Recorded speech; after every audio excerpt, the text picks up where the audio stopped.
Ang lungsod ng Maynila ay ang kabisera at pangalawa sa pinakamataong lungsod ng Pilipinas pagkatapos ng lungsod ng Quezon. Matatagpuan sa silangang baybayin ng Manila Bay sa isla ng Luzon, ito ay nauuri bilang isang lubhang urbanisado at unang chartered city sa bansa, na itinalaga ng Philippine Commission Act No. 183, noong ika-31 ng Hulyo taong 1901. Ang Maynila ay itinuturing na bahagi ng orihinal na hanay ng mga pandaigdigang lungsod sa mundo. Dahil ang mga komersyal na network nito ang unang umabot sa Karagatang Pasipiko, at nag-uugnay sa Asya sa mga Espanyol na Amerika sa pamamagitan ng kalakalang galyon. Ito ang unang pagkakataon na naitatag ang walang patid na hanay ng mga ruta ng kalakalan na umiikot sa mundo. Ngunit ano nga ba ang tunay na kwento ng Maynila? Saan nagmula ang pangalang Maynila? Ano-ano ang mga makasaysayang kwento nito? Tara ating alamin. Kamusta mga ka-travel? Narito tayong muli upang alamin ang kasaysayan ng Maynila. Pero bago ang lahat, kayo ay aking iniimbitahan na mag-subscribe, like, comment, sa aking channel, pindutin na din ang notification bell, para maging updated kayo sa mga bagong episodes na aking ilalabas. Tara mga ka-travel, samahan nyo ako sa aking kwento.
Ang pinakamaagang ebidensya ng buhay ng tao sa paligid ng kasalukuyang Maynila, ay ang kalapit na Angono petroglyphs.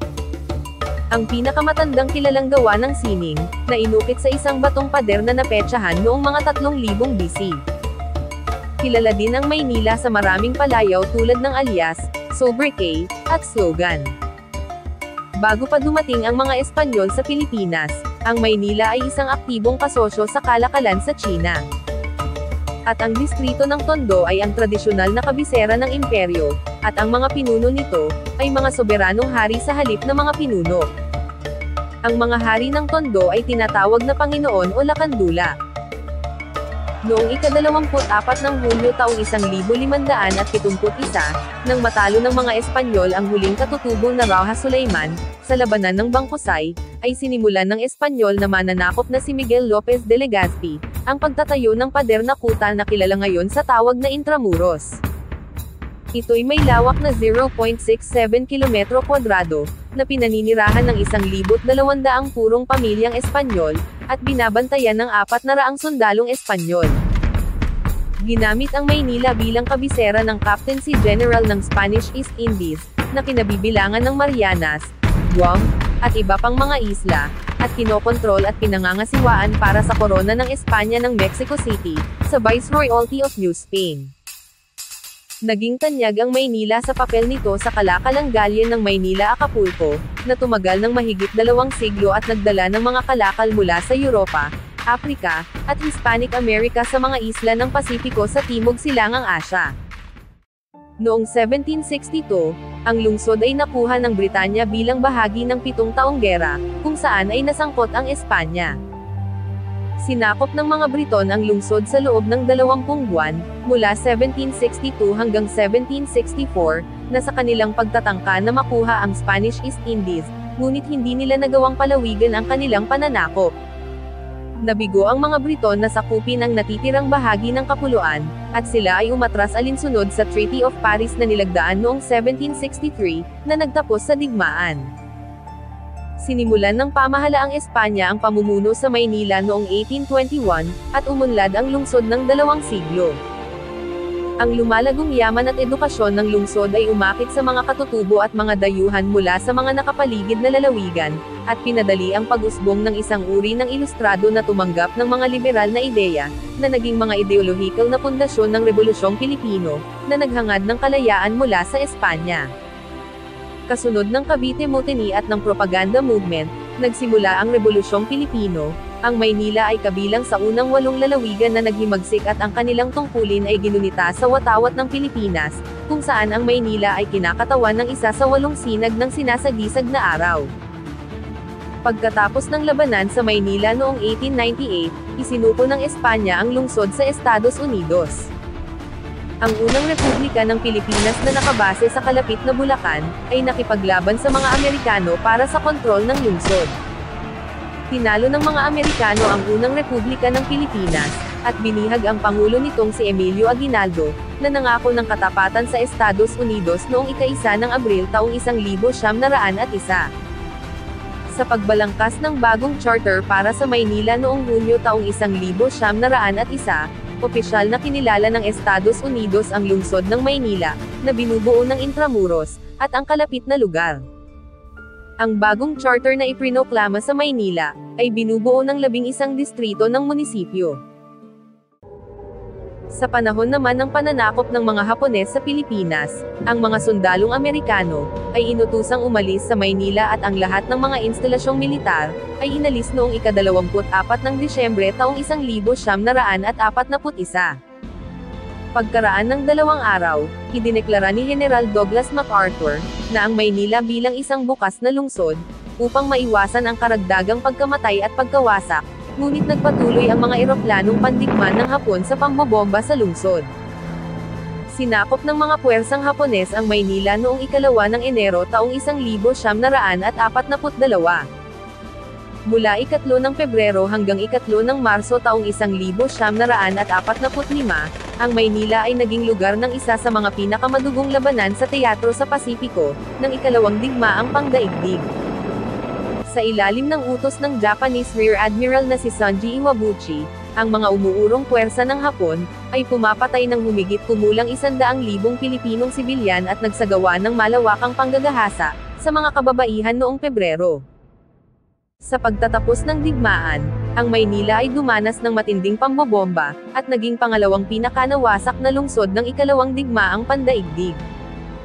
Muling nakuha ng mga tropang Amerikano ang Maynila pagkatapos ng digmaan, at sinimulan muli ang pagtatayo ng mga gusali tulad ng Manila City Hall, ang Legislative Building, na ngayon ay National Museum of Fine Arts, Manila Post Office, at ang mga kalsada at iba pang mga infrastruktura. Ang Maynila ay sumailalim sa isang tinatawag na Golden Age, na muling nakuha ang pre-war moniker na Pearl of the Orient.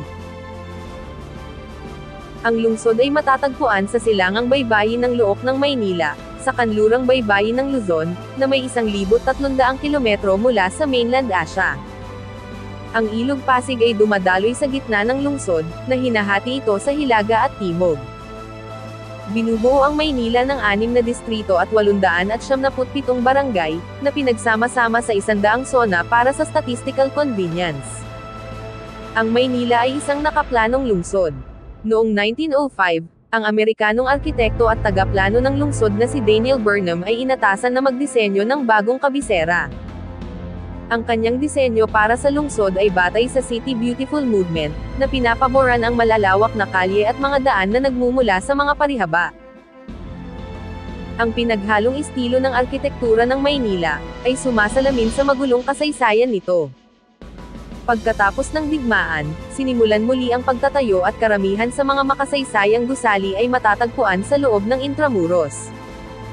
Kilala ang Maynila sa eclectic na halo ng arkitektura, na kinabibilangan ng malawak na hanay ng mga estilo, na sumasaklaw sa makasaysayan, at kultural na mga panahon ng lungsod.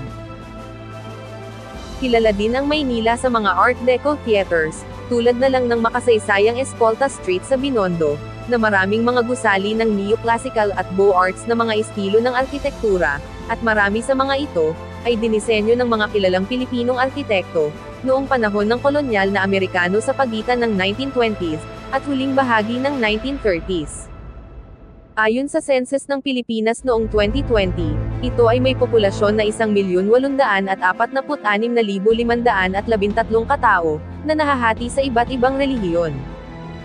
Ito din ang sentro ng mga kilalang simbahan at institusyong Katoliko. Mayroong 113 simbahang Katoliko sa loob ng mga limitasyon ng lungsod, 63 dito ay itinuturing na mga pangunahing dambana, basilika, o katedral. Ang Manila Cathedral, ang isa sa pinakamatandang simbahan at sentro ng Roman Catholic Archdiocese ng Maynila. Dito din matatagpuan ang humigit kumulang 60,000 establishments na nagpapatakbo sa lungsod.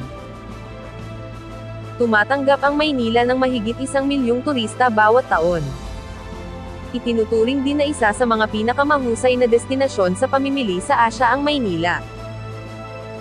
Ang mga pangunahing shopping mall, department store, palengke, supermarket, at bazaar ay matatagpuan sa loob ng lungsod. Isa na rito ay ang Divisoria sa Tondo, na lokal na inilarawan bilang isang shopping mecca ng Maynila. Ang mga shopping mall ay nagbebenta ng mga kalakal sa murang presyo. Ang isang kilalang landmark sa Divisoria ay ang Tutuban Center, isang malaking shopping mall na bahagi ng makasaysayang Philippine National Railways main station. Sa kabuuan, ang lungsod ng Maynila ay kilala sa mga pamana ng panahon ng kolonyal na Espanyol. Isang showcase ng sining at kulturang Pilipino, ito rin ay isang lungsod na nagbibigay ng kombinasyon ng kulturang Espanyol at mga kontemporaryong aktibidad para masiyahan ang mga bisita na ginagawa itong perpektong destinasyon. Bagamat ang Maynila ay hinding pinakamagandang lungsod sa Pilipinas, ito naman ay may ilang kaaya-ayang lugar na dapat mong matuklasan. Hanggang dito na lamang muna tayo mga ka-travel. Sana ay nagustuhan nyo ang aking maikling kwento, at sana ay mayroon kayong nakuhang kaunting kaalaman sa episode natin ngayon. Maraming salamat, hanggang sa muli.